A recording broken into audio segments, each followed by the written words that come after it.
Okay, so we'll start. Hey, good morning. Good morning from Australia. I'm right now in Australia. I'm Felicity Huang. I'm Vice President of Australasian Taiwan Studies Association. So on behalf of our association, I would Oh no, like I think there's to an welcome internet issue. Sorry? There was a bit of a lag, but it's okay now. Okay, okay, okay. So perhaps I speak slowly so that.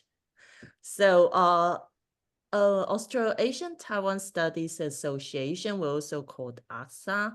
ASA is an NGO association. We aim to promote Taiwan studies in Australasian region and enhance Taiwan's cultural exchange with Australia.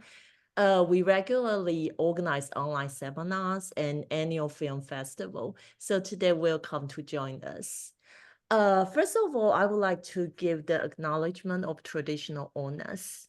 Our event is being held on the lands of Woiwurrung Wurrung and Boon Wurrung language groups of the Eastern Kulin Nation, and I wish to acknowledge them as traditional owners. I would like to pay my respect to their elders, past and present, and indigenous elders of other communities who may be here today. So now I would like to introduce our author. It's our great honor to invite Mark Crilley with us today, the author of the graphic novel Lost in Taiwan. This book is one of the very few English graphic novels about Taiwan. It narrates foreigners' experience of visiting Taiwan. It's a very interesting book. Mark is the very popular author and illustrator of more than 50 books and graphic novels. His work has been featured in USA Today, Entertainment Weekly, The Wall Street Journal, and on CNN Headline News. His popular YouTube videos have been viewed more than 400 million times. It's amazing.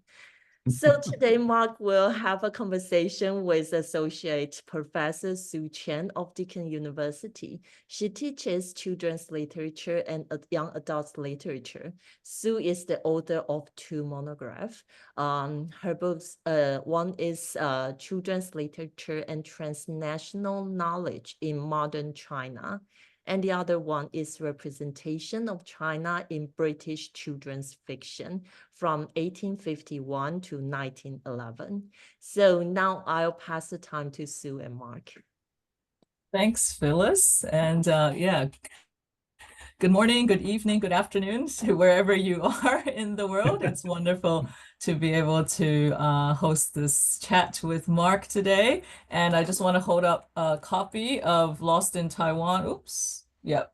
So this is the book that we are going to be focusing on today, but I will also be asking Mark some general questions about being an artist, illustrator, and talk about his creative process. So I think there will be lots of interesting things to discuss today. So Mark, in this book, you mentioned that it's kind of a love letter to Taiwan. Could you tell us a bit about your experience in Taiwan, what brought you to Taiwan, and what inspired you to write the book? Well, thank you so much for inviting me here. And I love this question. It allows me to sort of go back in time and talk about how, by complete chance, I had the opportunity to go to Taiwan. As I was nearing graduation from Kalamazoo College in 1988, I had a kind of a plan for what I was going to do, but at the last minute, it completely fell through. And I had no idea what I was going to do upon graduation. And I was starting to panic a little bit. But then the wife of one of my professors told me about how he had been an English teacher with the YMCA in Taiwan back in the 1970s. And so I spoke with Scott Friesner, this English professor of mine, and he said, look, I can write you a letter of recommendation and maybe help you to become an English teacher in Taiwan. So that's exactly what happened. And I sort of laugh about this fact that at that moment, when I first heard about this opportunity, I couldn't have even found Taiwan on a map. I was so ignorant of Taiwan. But it became a wonderful experience for me living there for a year and a half from 1988 until 1990. And then I returned for one further year from 1993 to 94. So 2.5 years altogether. And I really did fall in love with Taiwan. And years later, after I became a graphic novelist and I was asked for possible ideas that I might like to do, one of the ideas that I offered was to do a sort of love letter to Taiwan. And that's how the whole project got underway. Great, thank you. And we are going to invite you now to read some pages from your graphic novel Lost in Taiwan. And I should mention that the Chinese translation is coming out on the 16th of December. For those of you who read Chinese, you might want to get a copy of the Chinese translation. So that's very exciting. Do you want to talk a little bit about the characters before you do your reading? Yeah, that's a good idea. Let's set this up a little bit. The story is not autobiographical, really, because when I went to Taiwan, I was very excited to go to Taiwan and eager to learn everything that I could learn about it. Now, as a storyteller, uh, telling that kind of a story is not very interesting because there's no conflict. That would be the story of a happy person going to Taiwan and having a good time, and there's no drama in that. So I invented this young man named Paul, really a high school student, who was made to go to Taiwan to visit his brother, Theo, his older brother, who is much more of an enthusiast, kind of patterned after me. His older brother, Theo, is teaching English in Taiwan and having a great time. But Paul has been forced to go there, and he has no interest in Taiwan at the outset of the story. And seemingly, he would rather just stay on the couch and eat McDonald's fast food and talk with his friends on his phone all day. And so we set up this situation where hopefully the reader is like, oh, this guy needs to get up off the couch and go explore the incredible world around him. And so I came up with a way of sort of luring him out onto the streets of Taiwan, not to really explore very much. He wants to go buy what he thinks is a new Nintendo gaming device somewhere. And I don't want to give everything away, but he gets completely lost at one point. And his only way of trying to find his way back to his older brother's apartment is to depend on the friendship of a stranger named Pei Jing. And Pei Jing doesn't know how to get him back to his apartment because he doesn't know the address, he doesn't know the name of the building, he doesn't know the name of the neighborhood. But she just says, look, I'm going to be driving around town today anyway, so why don't you get on the back of my scooter and I'll take you to all the different places I was going to go anyway, and then maybe you'll see something that reminds you of the street that you were staying on, and that can solve this problem.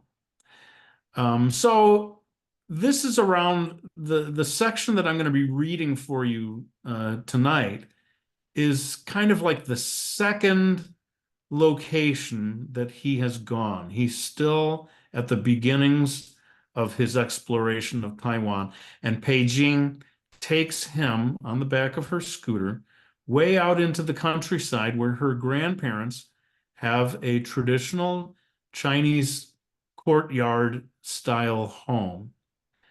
And maybe I should just at this point begin to read the scene and let you see what happens. Great. So Phyllis, can you share your screen and we can see the images? Great.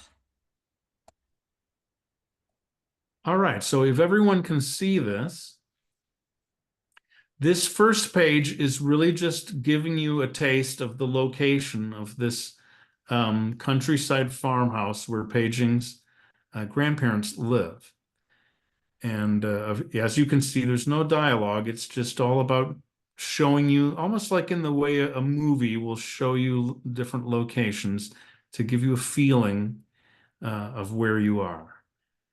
But on the next page, I think we can see the arrival of Paul and Peijing. So yeah, there's that house, as I described it, this courtyard style Chinese home, which is, of course, a very real architectural type of building that one, if you're lucky, that you can see in Taiwan. And here you see them arrive with my little sound effect. And the motorcycle goes and arrives there in front of the house. Wow, you weren't kidding. They really do live in the middle of nowhere. Yeah, but my grandparents are really happy here, and they wouldn't dream of giving up this house. It's been in our family for generations. Pepe, Ama. Now, I'll just say here that those two pieces of dialogue were written in Chinese. And, the vast majority of English readers will not be able to read those two speech bubbles at the bottom of the page. And I did this on purpose throughout the book to give you the feeling of what it feels like to be in a country where you don't speak the language. Of course, some people reading the book are able to read Chinese, and for them, the conversation just continues in the other language. But if you can't read those, you are having the experience that Paul or any foreigner would have in this situation. They've switched into Chinese and he doesn't know what is being said. But I can tell you that the grandmother is calling her by name, and then she just says, "Grandma," with a big happy smile on her face. Hang on. I'm going to explain to her about who you are. So Paul has a look down at this little fish pond there in the courtyard, and this is just sort of the beginning of the magic of being in this interesting location. Okay, we can go inside now. They want us to stay and rest a little. So they are inside in the interior of the house now. And this is sort of based on my own memories of living rooms that I had encountered in Taiwan. Almost always you've got to have the couch and the chairs and the table for having gatherings of people to come together. So hopefully I was able to convey a fairly accurate presentation of a traditional Taiwan-style living room. Pretty, isn't it? My grandpa painted that when he was younger. I used to love coming here when I was a kid, playing in the fields, catching bugs and stuff. Didn't like it very much at night, though. So spooky. Really? Oh, yeah, terrifying. I was so scared to go to the bathroom at night. I always tried to just hold it in until morning. 请坐, 请坐, which means please sit. Come on, sit down. My grandpa's going to make tea for us. Have you ever had Chinese tea before? I guess so. My mom always orders tea when we go to this place called the Great Wall. Well, today you're going to have the real thing. Grandpa takes tea very seriously. See how he's pouring the hot water into the teapot and into each of the cups? That's not for making the tea. It's just for warming them up. Now, for me, my experience of Chinese tea was very often at these tea houses in Taiwan, where you actually go and pay uh, for them to come out, and people would make the tea in front of me and teach me all these things. So this was my way of sort of conveying that in the scene. So he's making the tea, right? Or so now he's making the tea, right? Not yet. He never drinks the first brew. It's just for making the dry tea leaves open up. My grandpa likes to pour it into the cups and then dump them all out. Then you can sniff the empty cup and enjoy the aroma. Yeah, they definitely don't do it this way at the Great Wall. 请吃, which means please eat. My grandma made a little snack for us. Maybe it's something you recognize? Oh, so that's why they call it star fruit. Now, you didn't see this because it's earlier in the story, but her little job of driving around town involves delivering these star fruit to different friends and relatives. And of course, when you see the actual fruit, you don't necessarily understand why it's called star fruit. It's only when it gets sliced open and served that it becomes so clear as to why it has that name. Try one. I think you're gonna like it. Mmm, so good. Too bad my mom's friend didn't give her lychee. I like those even more. Hey, Peijing, how do you say thank you in Chinese? 谢谢. Wait, what? Try saying the word she, but then quickly go into the sound yeah. Put all the stress on the yeah, like 谢, 谢. Good. Now say that twice. 谢谢. You've got it. Perfect. 谢谢. 不客气. So I'll just say quickly that this is based on my experience of living in Taiwan and trying to learn Chinese everywhere I went and trying whenever possible to immediately use the word that I had been taught. So that's why I have him right away start saying 谢谢. And then Peijing says, she said 不客气. That means you're welcome. 好,请喝, which means okay, please drink. So he gets the cup of tea and he says, 谢谢. And he says, 不客气, which is, of course, you're welcome. And I think that might be it. Is that the end of it? Yeah, that's Yes. basically the end of the scene because they get back on the scooter and they drive away. But I hope you enjoyed that. I think that gives you a pretty good taste of what the kinds of things that happen in this story. And one of the reasons I chose it is because it does focus so much on language. And to my mind, being able to learn to speak the language is such a key part to enjoying Taiwan or indeed any country that you go to.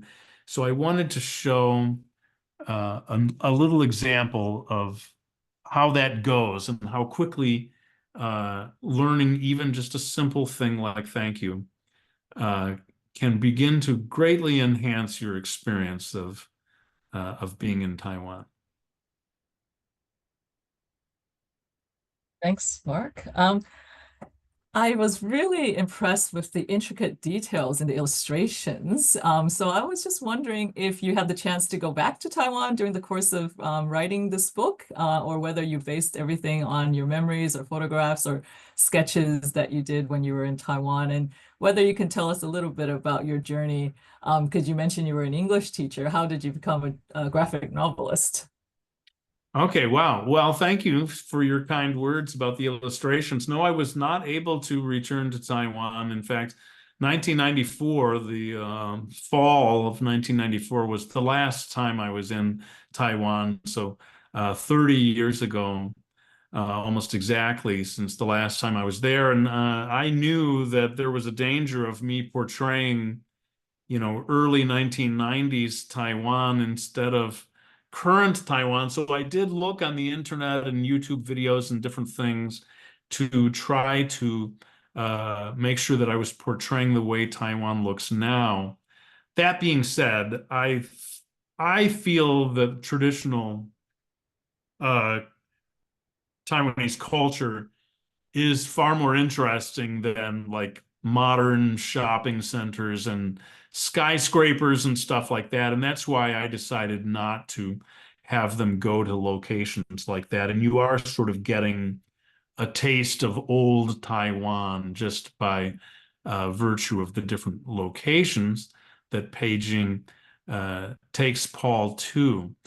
But yeah, I'm sure I've got one or two things wrong along the way, but I did my best to try to base everything on, like I said, YouTube videos that had recently been shot and different stuff like that to try to capture the of Taiwan. I'm sorry, I think you asked another question and I don't know if I answered Yeah, it. so you said that you were teaching English in Taiwan, and I was curious of how you became a graphic novelist, from English teacher to graphic novelist. How Oh, did okay, you get published? How great. did you establish your Right. career as a graphic novelist? Yeah, thank you. So, yeah, I was an English teacher for almost 5 years, split between Taiwan and Japan. And between the two visits to Taiwan was an extended uh, teaching job in Japan for more than 2 years. And it was there that I began to challenge myself to make comic books. I made a sort of short comic book story that kind of taught me the basics. I began to learn how comics work over the course of creating that story. But it was not, the artwork was not so great, especially the early pages. You could tell that I had jumped into this quite casually. But with the second project, I decided, let's see if I can make something that is really professional, and then maybe it could be published someday. And so I created this children's comic book story called Akiko on the Planet Smoo. And of course, I was still an English teacher. I wasn't being paid to do this. I was doing it in my spare time, and I would create one page every week and I would bring them into my classes because I had a kind of captive audience under the guise of teaching English. Oh, we're going to learn English by reading my comic, page by page. But that was a great way of sort of motivating myself to complete this second story. And that one was 33 pages long. And as I said, I was about 25, 26 years old. I had majored in art, and I really tried to apply all of my best skills to this comic book project in such a way that it would be what we called in those days photo ready, ready to go to the comic book publisher, be photographed, printed, and turned into a real comic book. And luckily, that's exactly what happened. Not right away, because I did return to Taiwan and did some more English teaching, but a few years later, I mailed copies of that comic book that I'd created in Japan. I mailed those photocopies to 10 different comic book publishers in America, and one of them in New Jersey liked it so much that they invited me to turn it into a series. And that's how it began for me. And that first series, I was able to keep going for 53 issues, which is kind of remarkable given that it was not a huge success. I think they kept hoping that someone would turn it into a movie or something, and that would justify the cost of creating this comic. But in any case, that was when I became a full-time graphic novelist. Thank you so much for sharing your journey. Back to the excerpt that you read from your book. Tea is obviously something that was the focus, but in other parts of the book, you also talk about dumplings, and there was a dumpling That's right. shop in the book. So I'm just very curious if you could talk a little bit about the significance of, well, you've talked about tea, but also dumplings, why dumplings, and what you think of Taiwanese food culture.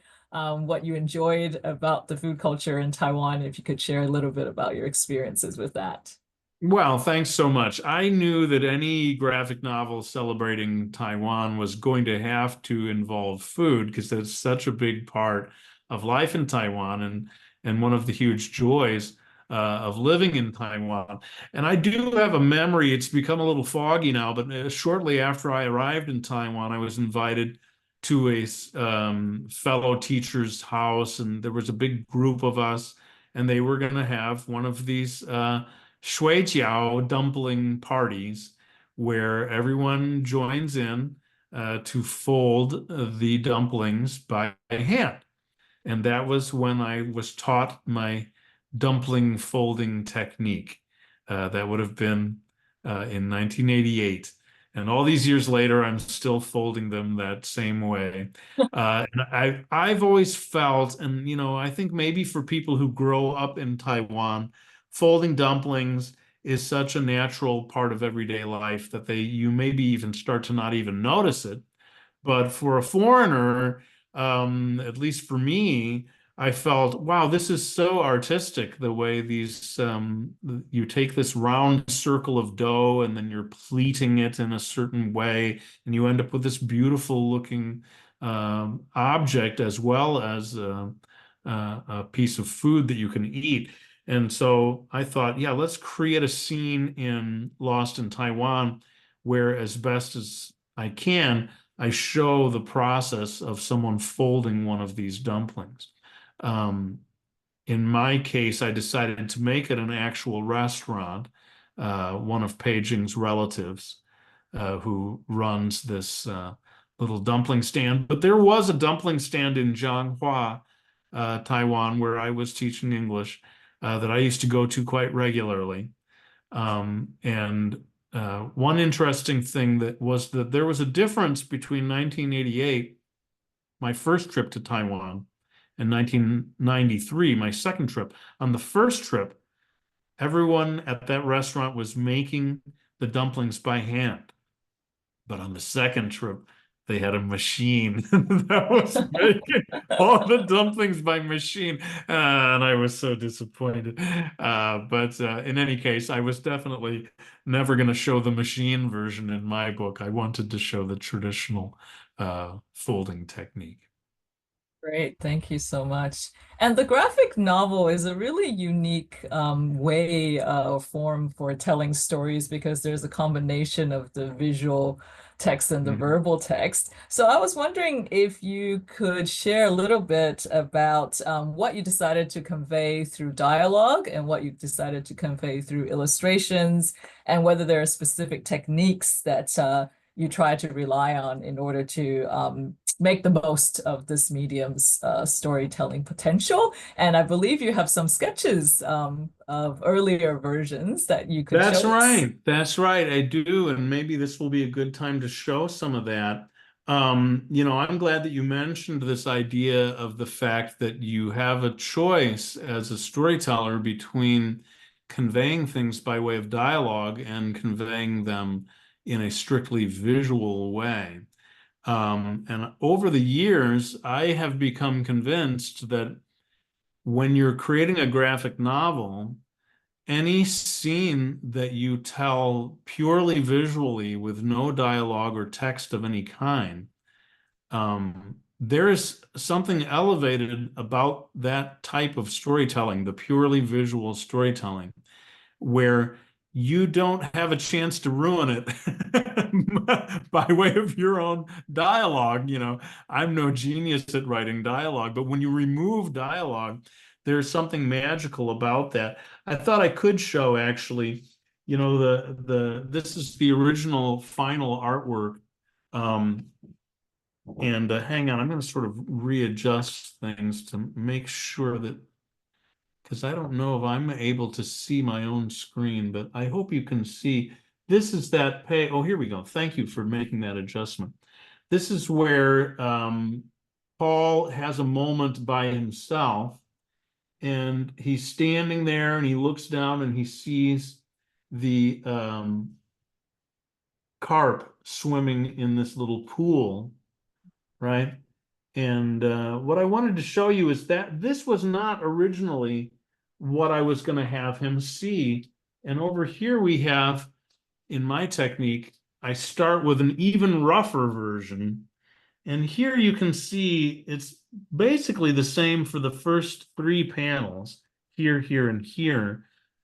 But originally, I was going to have him see one of these sort of Chinese dragon sculptures, out of stone that you sometimes see at temples. And then I was going to have him look up and see the tiled rooftops, which have always seemed kind of magical to me. But for whatever reason, I looked at this and I felt dissatisfied that it was not doing a good job of engaging the viewer visually. So I tossed out that whole idea and replaced it with this carpool idea, because I knew it would have motion to it and there would be color, and it would be very well suited to this silent storytelling that we've been talking about. And so, yeah, I was very aware of that in this story. And indeed, I guess I can show when you open up the graphic novel, it starts with not just 1 or 2 pages, but really something like 10 or more pages with no dialogue at all. And I guess we'll give you a little bonus extra viewing of the book here. You can see the sun. I was very intent on showing, the rising sun and the rice fields and the lights coming on in the morning. And really what I wanted you to see is how incredible Taiwan is. And here we actually get a preview of this dumpling stand. And, you talked about how did I get the details right? I did indeed find a photo on the internet of a real boiled dumpling stand somewhere in Taiwan called Dongbei Shuijiao. And I copied it that quite closely. It would be interesting if the people who run that stand ever saw this graphic novel. They might be pleasantly surprised. Anyway, and the people dancing in the park, or not dancing, but exercising in the park. And I wanted little by little for you to see all of these glorious sights of Taiwan without a word of dialogue, to sort of entice you into wanting to get out there into the streets of Taiwan. Well, it's a bit of a trick, because this bird that I show on the roof of the temple takes off, flies across, and lands on this windowsill. And only then do we transition into chapter 1 of the story, in which the bird has led us to the apartment where Paul is on the couch, as I described earlier, having McDonald's food and playing video games. And yeah, I think in a way that purely visual storytelling, you almost can't go wrong, because I don't even know if that's telling much of a story. It's really just showing you little bits of little scenes as the sun slowly rises and illuminates another day in the life of Taiwan. But there is something magical about purely visual storytelling. And so you probably noticed throughout the book, I probably did more pages with no dialogue in this book than in any other graphic novel I've ever done. And I'm glad that you noticed that. It certainly is a very deliberate choice. Also, the fact that there's no narration in this book. This story could very easily have been told from Paul's point of view. And he could have been telling everything, I didn't want to be in Taiwan. I would rather have just stayed home, right? And it sounds corny even as I say that to you. So sometimes, narration can get in the way. It becomes this sort of barrier between you and the story. And I'm glad that I was encouraged by my editor to do this story with no narration at all. And it just immerses you in the story, and you have to figure things out for yourself because there's no narrator explaining everything to you. Well, thanks for explaining your choice of narration. And you mentioned that you were teaching in Zhanghua, and I noticed that there's a really big Buddha statue because my grandma lives in Zhanghua, so I'm very familiar with that area. But then I Right. noticed that you actually said it in a fictional city called Zhangbei instead of saying Zhanghua. So I was wondering if you could talk a little bit about why you chose a fictional city instead of a real city in Taiwan. Right, you're right. Well, in a way, I did not want to be limited to the real Zhanghua. Mm, I wanted to be able to have anything happen that would suit my story. mhm, And so I thought if I come up with an imaginary city called Zhangbei, then I can turn it into the story that I want to tell. And I think I suppose part of it was that when when Paul begins venturing out into Zhangbei, these streets are going in all these different directions, and it becomes like a maze almost.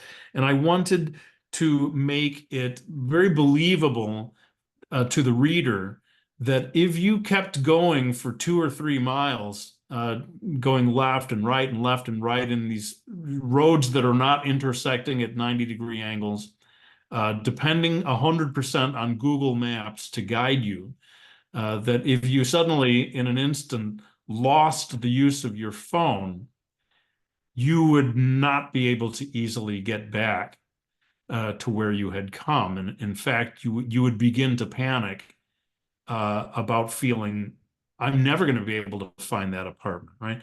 The truth is, Zhanghua, I think, is maybe small enough that it wouldn't be believable that he could get so completely lost in Zhanghua. So I took the bay out of Taipei and okay. I created Zhangbei, and it becomes a sort of mix between Zhanghua and Taipei. You'll notice that we never see the the 101 tower, Mm, which would signify one thing here. I'll just go ahead and show this because it relates to what you just mentioned about the Buddha. Um, Anyone who has been to Zhanghua, if you go to Zhanghua at night, you will see something that's not wildly different from this, although that I'm sorry, we're getting a little glare here, but the Buddha statue in Zhanghua is made of concrete and painted brown, right? So this was another thing where I was like, I really want to have this golden image of the Buddha against the night sky. So let's not limit this to Baguashan, the real, uh, technically a mountain, but it's kind of just like a very big hill yeah. in my memory. The word mountain makes you think of something much taller than what Baguashan really is. And so this is a big reason why I invented Zhangbei, because I wanted them to come to this location, which of course does not exist in Zhanghua, to my knowledge, unless they've built something since then, and to get this spectacular view, which, maybe even in Taipei is a little hard to find Mm, such a location, but you will have something a little more like that in Taipei than you would in Zhanghua. So that's kind of the real reason why I wanted the freedom to create all these different kinds of scenes that, like I said, would join together to create a love letter, not only to Zhanghua, but to all of my favorite um, aspects of Taiwan.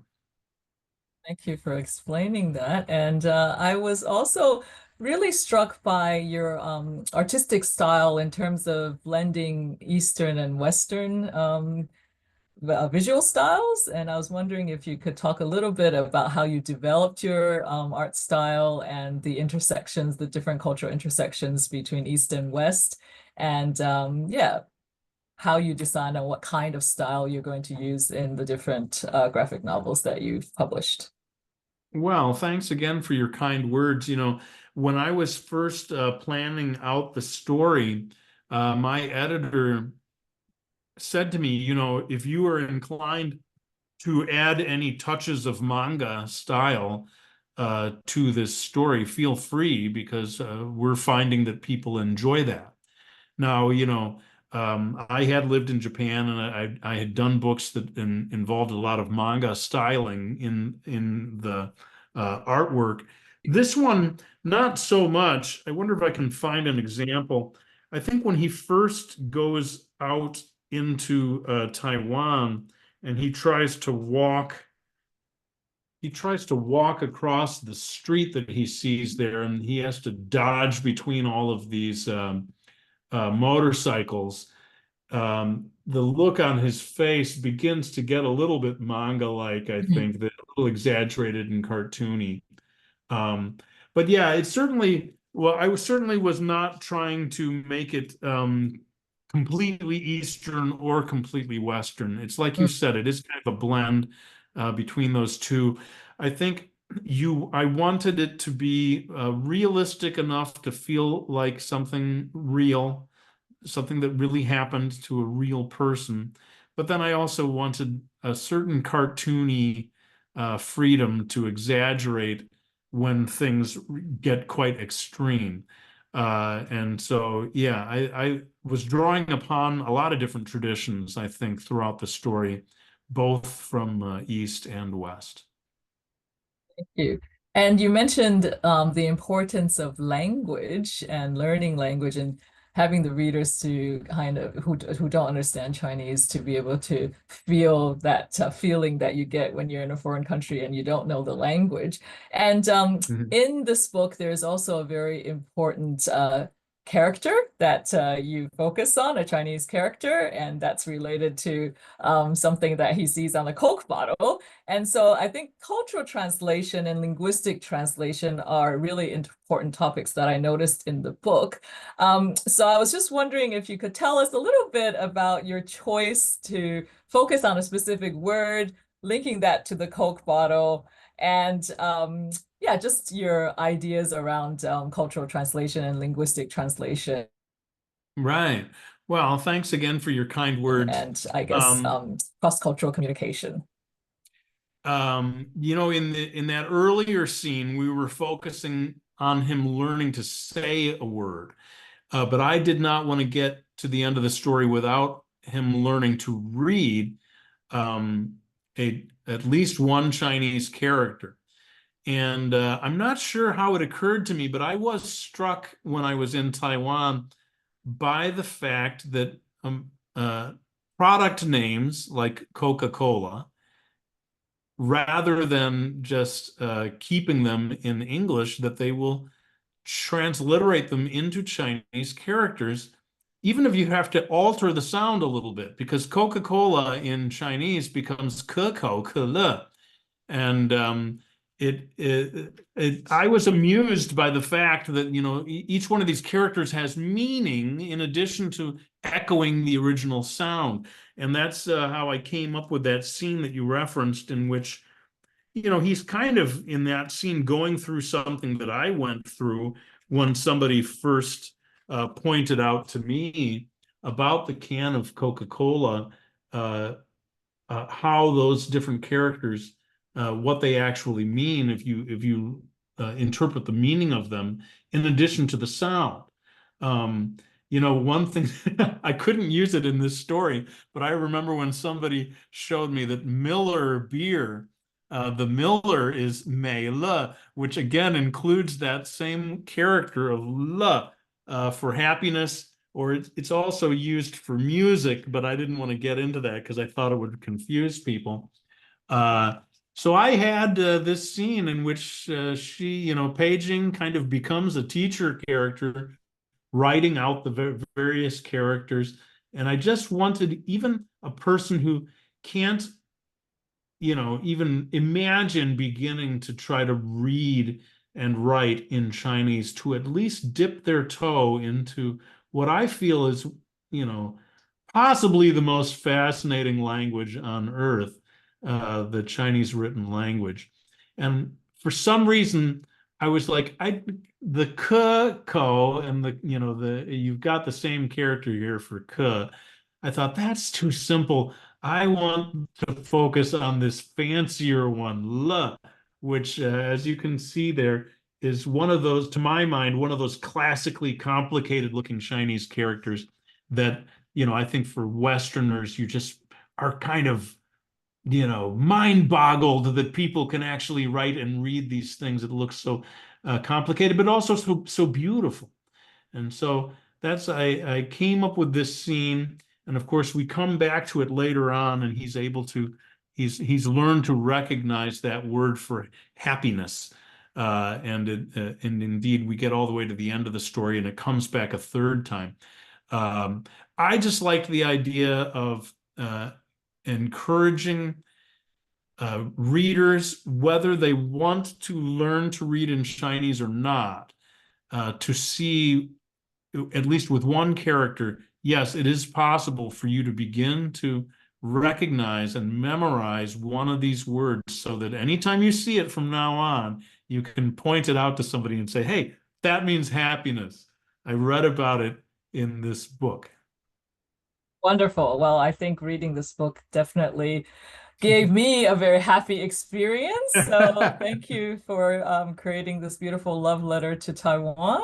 And so I guess I just wanted to finish by asking you whether you have any plans to collaborate with any Taiwanese graphic novelists to do a little story together, or whether you prefer to work solo. Could you tell us a little bit about that? Well, that would be a lot of fun to collaborate with a writer or illustrator in Taiwan. And if I ever get that chance, I certainly would jump at it. But, you're right. The truth is, I have almost always done both the writing and illustrating myself. There was only just one time years ago, as part of this compilation of superhero stories published by DC Comics, where they came up with the idea of having me write a story that would be illustrated by this other artist, and then having that other artist, whose name is Andy Watson, have him write a story and have me be the one who illustrated it. And these were sort of like, I think, 6 or 8 page long stories. That's really the only time in my life, I think, that I've had that experience. Well, no, there's one other. It wasn't for a graphic novel. There was one time when I was asked to re-illustrate a book that had been written in the 1950s called The Enormous Egg. And in this case, the writer had already passed away. And so I was collaborating in a way with someone that was no longer alive. But by reading his book carefully, which had already been illustrated, but they wanted me to do new illustrations, I felt that I was kind of collaborating with this guy. I was reading and looking, were there any parts of the story where the first illustrator had missed an opportunity, or I had some idea that I could bring to this story? And so, yeah, I suppose those are the two different times where I've had that collaboration experience. And you've got me thinking maybe Taiwan will be the opportunity for me to do it a third time. That would be great. Well, thank you so much, Mark. I think we have quite a bit of time now, about half an hour for the audience to ask questions. So I'm just Right. going to open it up to anyone who might want to ask questions. Feel free to type your question in the chat, or you can unmute yourselves and ask your questions. Does anyone have any questions? Yeah, don't be shy. Otherwise, I've got a lot of these rough pages here that I can show that sort of pull back the curtain. Here's one sort of interesting thing that shows you the laziness of the cartoonist. There's this scene where they are praying at the temple, and originally the two of them have their eyes closed, but I had this funny idea that Paul would open just one eye sort of to check on her and sort of see what's going on. Am I supposed to bow now, or should I bow later, or how does that go? But actually, instead of drawing that a second time, I just did a cut and paste so as to only change the eye and to leave everything else the same. So that shows you, and I'm sure I did that for the final page as well, that went into the book. Anytime you can save yourself a little work. I thought I might show, because a minute ago I showed that page where they were standing in front of the Buddha and looking down upon the city. I thought you might enjoy seeing the original art of that. Yes. You kind of have to think about how much color is going to be added using the computer. And so for me, I was like, I don't need to make this dark at this point. I will do that by way of the computer. And this is all about just getting the line work in there. So there is for those of you watching this who are, working on graphic novels yourself, there is an art to anticipating what the computer coloring is going to bring to your drawing, and you leaving your drawing in a slightly unfinished state so as to anticipate that and, let the color become an important part of the illustration rather than attempting to finish everything just with the line work. We have a question in the chat Okay, from great. Philippa, who says, since you said that a Chinese translation will be published in December, I would love to hear if there was anything about the translation experience that was surprising. Did any elements need adaptation for a Taiwanese audience to convey the intended meaning, or were any new insights revealed? Well, that is a great question, and it's a shame because I have not received a copy of the translated version yet. And so I cannot speak to various ways in which they were, maybe tweaking things to make it work in Chinese. There's so many different things that cannot be translated directly. It will be interesting. And we were talking about this before we went on air. I mean, you saw in that earlier scene where they were having tea that there are, parts in the story where they go from English into Chinese. And there's, like here on this page, when Theo's girlfriend comes along, she's speaking English, and he immediately says, 没事, 没事 in Chinese, which means it's nothing, it's nothing, it's not a big deal. And I'm really curious, what are they going to do when they get to this? If you're doing a Chinese translated version, she's going to be speaking in Chinese to begin with. And how will they signal the change from, Chinese that is a stand-in for English versus Chinese that's actually supposed to be Chinese? I think that is going to be a bit of a challenge. Now, I can speak to one thing that the translator asked me about, and it's not related to the graphic novel itself, but to my author's note in the back, which is, of course, just a couple of pages of text. And the translator was trying to clarify because one of the last things, well, I suppose I can just read it to you. It starts by acknowledging that I couldn't have even found Taiwan on a map when I first agreed to, or first got the idea to go there and teach English, which I thought is kind of a crazy thing. And it shows how impulsive I was and open to, anywhere sounds interesting to me. And so at the very end of it, I wrote, so please do add Taiwan to the list of places you'd like to go someday. You'll have an amazing time there, guaranteed. And take it from me, being able to find it on a map is strictly optional. So that was my way of sort of in a humorous way ending that little essay. But the translator was asking to make sure about translating the meaning of that final sentence. And so I replied to her and said, well, I just want you to keep in mind it's meant to be playful and funny.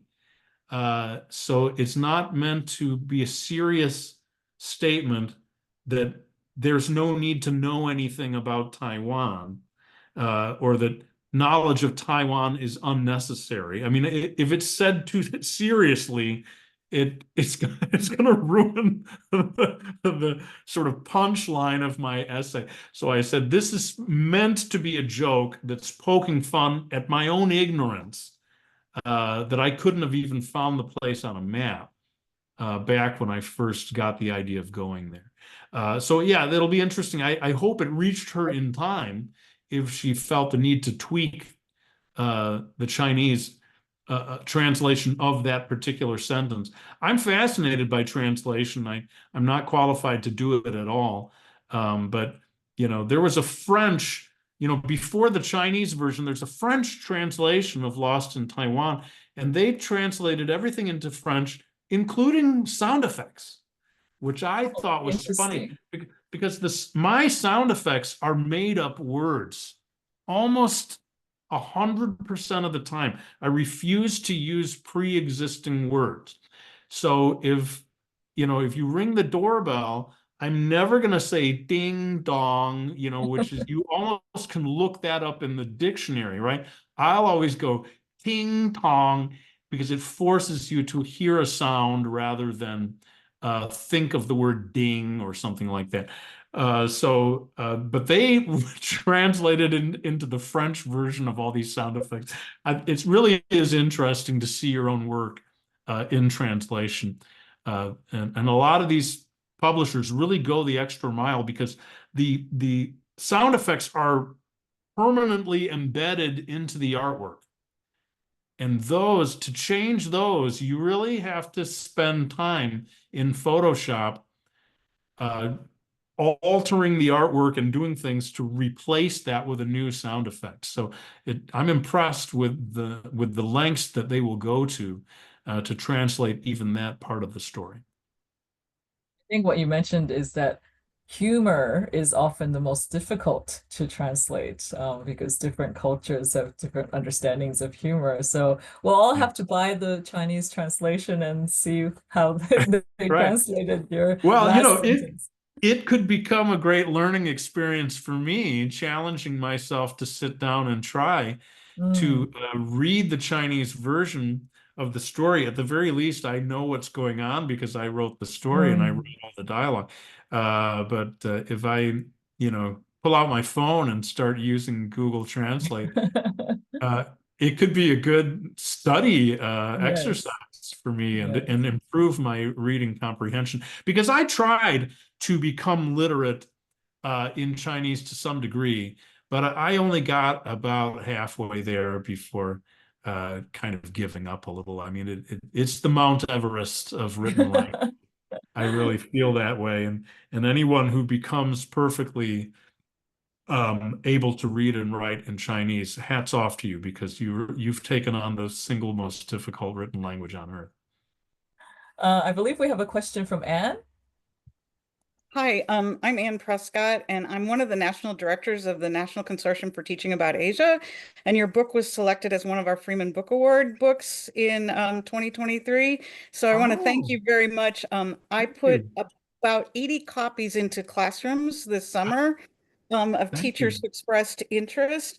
I'm just now starting to get feedback from them as to what their students are getting from it. But I wondered if you had any experience, if you'd heard from teachers or kids who've read the book and what their response to it was. Wow, well, thank you so much for placing those copies of the book as you did, and for the Freeman Award. I mean, it is such an honor to have the book recognized in that way. I have heard back from different people in different countries, even reacting to the story. You know, I'll tell you something. There's a funny thing about this book that as a storyteller, especially in my early years, I always felt that a story needs to deliver conflict and excitement, and especially as you near the end of the story, it ought to be building up to some big climactic final thing. And Lost in Taiwan is actually the first time that I've done a book that breaks that rule in a way. This story is not about excitement, and it's got a little bit of conflict between Paul and his older brother, but it's really not that much of a conflict. The real story is the slice of life experience of being immersed into this magical day in Taiwan. And I'm so grateful. You know, I think it took my editor to say, Mark, don't worry. It doesn't have to build to some big climactic thing.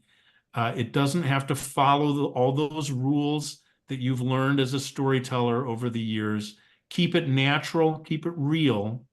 If it's true to what you experienced in Taiwan, that's enough.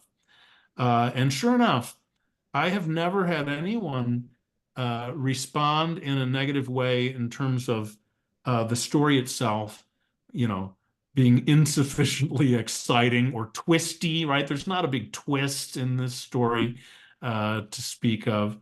And I'm very grateful that I had the chance to tell a very naturalistic story because it's fitting with my experience in Taiwan. That really was magical. It wasn't a story of conflict and shocking revelations or any of these things, any of these tricks that authors normally use to make sure that people remain interested. And I feel that actually has been a very good thing for me, and it has allowed me in subsequent stories to realize, no, you don't need to, sort of uh, uh, lure the reader in by way of engineered excitement. So yeah, that I've been delighted to get that kind of feedback from people, and I do hope it has enticed some people to consider visiting Taiwan. Well, thank you very much. We're thrilled to have a book of quality that will help kids understand Taiwan. And as I said, there are at least 80 schools across the United States that have copies of it now. So thank you very much. Oh, thank you again, Anne. That means so much to me. I really do appreciate it. Jonathan has a question. Hi. I teach at a university in Taiwan, and I've lived here for many years. And Great. one of the things that was really interesting to me about what you said is your choices of what you want to represent. And you wanted to represent old Taiwan and beautiful Taiwan and make people love Taiwan. And I think that's great. I wonder if there were any instances where you felt you had to include something that maybe you would rather not have. For me living here, right, I think about that when I share about living in Taiwan. There are some things that I absolutely love, and there are other things, or even taking photos, where I would like to take the photo of a perfect scene, but it has the power lines or something in the way. Were there things like that you felt compelled that you had to include that maybe you wouldn't have? Yeah. Well, thanks for asking about that. I realized that the story was leaning rather heavily towards traditional, old-fashioned cultural Taiwan. And in a way, I almost deliberately created this second character, Wallace, to at least begin to represent modern Taiwan, because Wallace is all about, you know, hip hop music and Hollywood movies and Coca-Cola. And his presence in the story was meant to at least gesture in the direction of modern day Taiwan. I met a lot of Americans who, at least back in the late 80s and early 90s, found Taiwan a little challenging to live in terms of like pollution and noise and different things that they encountered that they found exhausting and made them homesick and stuff like that. Now, for me, I just thought that stuff never bothered me all that much. And so I didn't, there are a couple of scenes where I try to sort of show the clutter of Taiwan and, you know, maybe show that not everything is as clean as it might be in, you know, I don't know, Switzerland or something like that. I'm not sure, or Singapore, you know, which is so famous for being super clean. So I did try to represent some of that, which again, different people have different reactions. To me, that stuff is really charming, you know, and makes Taiwan more interesting. And I think it's just because my experience in Taiwan was so positive that I felt I almost couldn't honestly put anything into the story that was wholly negative or would have Paul coming away with a bad impression of Taiwan, because I basically never had that. It was all really enjoyable to me, and part of that I think comes from America being such a young country and our culture not stretching back very far, so that you know, seeing these older forms of architecture and this writing system that goes back for so many thousands of years, I think to an American and maybe also Australians in a similar way, I would think have this added feeling of, wow, that is so magical. Because I come from a place where things just don't go back that far. Whereas I do wonder if someone from England or Europe, where the history goes back for, you know, not quite as far back as China, but goes back so many years, I'd wonder if they get quite so enamored as an American does with encountering all this old-fashioned stuff. And you know, I do wonder if for a Taiwanese person reading my story, if they might begin to get a little irritated. All you're showing is all the old stuff. What about modern Taiwan? We don't live in the 1950s anymore. Why are you only showing old Taiwan? But yeah, I couldn't resist, because that was the stuff that I found most fascinating and most charming. Well, I wonder if you had a chance to do another work about Taiwan. Have you thought about that? And what might you explore if you were compelled to continue? Wow. Well, thank you so much. I would love if I had the chance to do a second book that was set in Taiwan. I haven't given a whole lot of thought to it, but I think probably almost by default, I would have to do one that focused on the modern contemporary side of Taiwan. I don't think there's, for me to do another book that celebrates the older stuff would not feel right. It would feel like just revisiting the book I'd already done. So I suppose I would almost inevitably want to get into something that showed the more modern stuff. Of course, again, I haven't been to Taiwan since 1994, so I fear my representation of, you know, all the modern video screens and everything would all have to be by way of YouTube video research or whatever. To make that accurate. But who knows? Maybe I'll have the chance to you know, do a return journey to Taiwan one of these days and see what the Taiwan of today is really like. Well, the title "Lost in Taiwan" could also perhaps refer a little bit to a nostalgic view of something perhaps not being lost. I mean, just to some extent, much of the traditional culture still does flourish even, which is quite interesting. Yeah. Anyway, thank you very much. Yeah. Thank you. Thanks for that question, Jonathan. I appreciate it. Any other questions? Don't be shy. Hi. Please. It's just a very simple question. What's next? Oh, wow. Well, thank you for asking. You saw The Mighty Onion there as my latest published book. The second book in that series is already completely done, and it will be published next year. In fact, I wonder if I dare to try to show something from that book. I could give you a little sneak peek. Is that possible? Is there a way of adding something to the chat, maybe? Yes, I think you could as an attached file or something, or This might go horribly wrong. If I open the chat, let's see if I attempt a drag and drop. Will it work? Here we go. So it is sending, I think.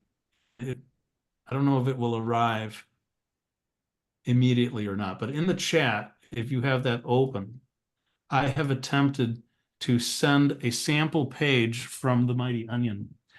And you will be among the first people on earth to see this, because only my editor has seen it so far, but I thought it might be fun. that's very exciting. I can see the sort of time thing spinning. Oh, So maybe the file is really big. So it might be the file's too big. Yeah. But anyway, we'll leave that going. But in terms of my very latest thing, oh, there it goes. I think it went through. Look in the chat. You're curious. Yes.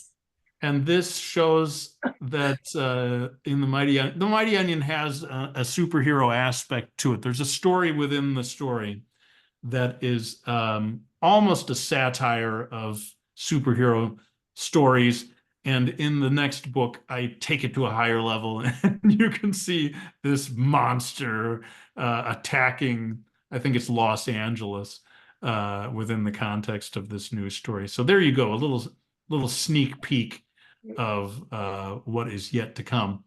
But yeah, I'm working right now on an entirely new story that is going to be a graphic novel. It's a 2-book deal coming from Candlewick Press.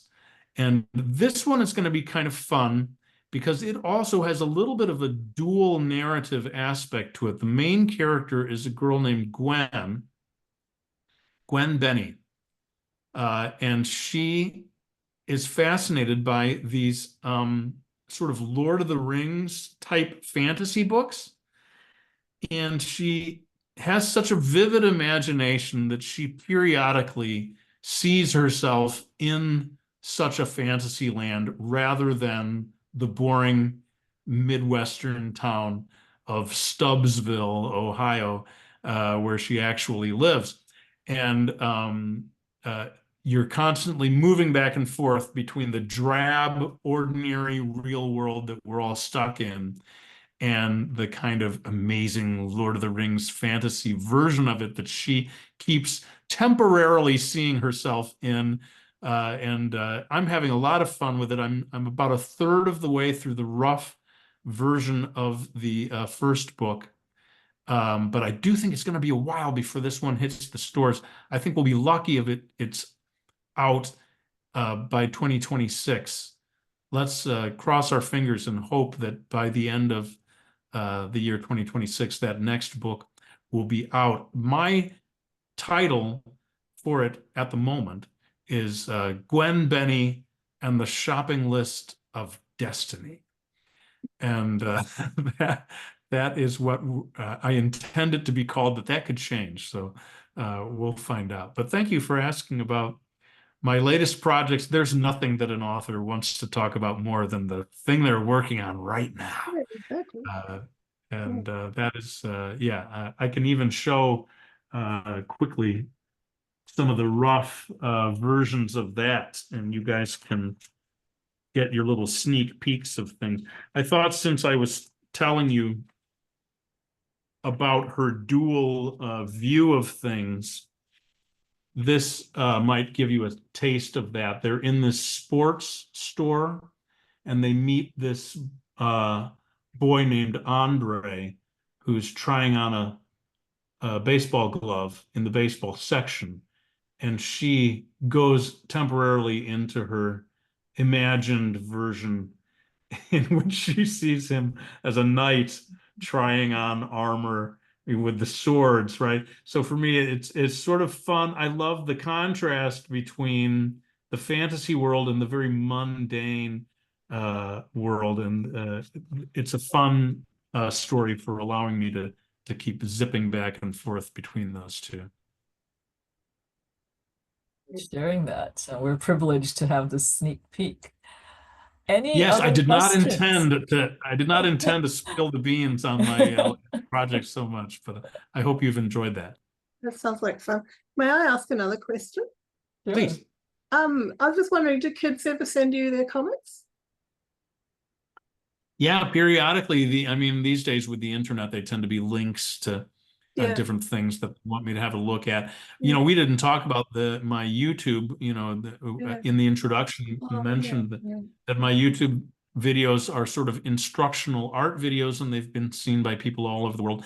And that has resulted in probably more than my books. I think the YouTube videos have resulted in people wanting to show me their work, and very often the work has been following along with one of my videos, or has been inspired by one of my characters or something like that. And that it's just it's every author's dream come true to see that kind of thing. And I've been very lucky to have been able to, not only write and illustrate books, but to serve as a kind of drawing and art mentor, a long distance mentor for aspiring artists all over the world. And that's just a very lucky thing that I stumbled into by way of YouTube years ago. Brilliant. Any other questions? We have probably time for one or two more questions. We must have answered all of the questions that anyone could think of. Well, if not, I have a question. I have an extra question Okay, please. about the book, about language learning, because in one of the scenes you have Theo preparing breakfast for Paul, and he's picking up some parsley, I think, and you have the Chinese character and the pinyin on the bottom upside down, and basically that's kind of his way of learning language or testing himself. And so I was just wondering if that's the way that you learned Chinese. Well, thank you so much for asking about this. And I think for people it'll be helpful if they actually see what you're talking about. So I'll go ahead and show. He looks in his spice cabinet and he pulls out this jar. And is that gan xiang cai? Am I saying that right? Yes. It's written dried parsley. And then if you were to flip it all the way upside down, you would see that he has written in Romanized lettering gan xiang cai as a way of testing himself. Okay. And then once we're done with that scene, he actually puts it back in the spice rack, and we see that he has painstakingly done that on every single thing that he has. And then later on, Paul is looking at his potted plant, and again we see that he's put this little thing in like a post-it note on the potted plant to test himself on his Chinese characters. So to answer your question, I tried lots of different ways of trying to memorize Chinese characters. But that particular method, believe it or not, comes from a Japanese woman that I used to know here in Michigan. And she wanted her children to grow up bilingual and, reading and writing as well as speaking Chinese. And so she went around her apartment putting these stickers on everything. And my wife and I would sort of chuckle a little bit about how, you know, fastidious she was to work so hard at getting her children to constantly be learning how to read the word for toilet or whatever, you had these signs everywhere, right? And so that actually was where that came from. And in a way, that was mostly about creating the ultimate contrast between Theo, who is what we would call an enthusiast, and Paul, who has almost no interest in Taiwan at all. And it's almost self-satire, this character of Theo, because that's what I was like. I was so enamored with Taiwan. I was the guy who wanted to memorize everything. But I'll tell you the one thing that I did do, if there's anybody watching who is eager to improve their abilities in reading and writing Chinese, one thing that I did that I would recommend is if you get a book that has a list of the most important characters, I went through one of those books and I began trying to break apart the characters into their components. And I don't want to get too deep into this in case people are not interested in it, but part of the character on one side might mean fish, and then the other part of the character means something completely different, but it's suggesting and reminding the people of the sound of the character, right? There's a lot of characters that are like this. And I took that and I began to do that to every single character and break them apart. I wanted to be able to identify every single component. And by the time I finished all 2,000 characters or whatever, at the very least, I had an understanding of what line formations exist in Chinese versus which ones don't. And I think that's very important because it's not a completely random writing system. There are only certain directions that lines will go in. There are only certain combinations of lines that you will ever see in any of the characters. And I think it's super helpful to sort of learn the parameters of what are all those components so that when you see a character in the future, especially if it's been written very quickly by somebody, you will be just that further along the line in guessing what the components are because you know what is and isn't possible. How you break that down very systematically. I think being an artist, you probably notice the lines more than those of us who are artists. Well, I was very ambitious and I had the dream of learning to read and write. And I only got half the way there, as I say. But if you will excuse me being a proud papa, my son Matthew, who is, of course, half Japanese because my wife is Japanese, he really has done that.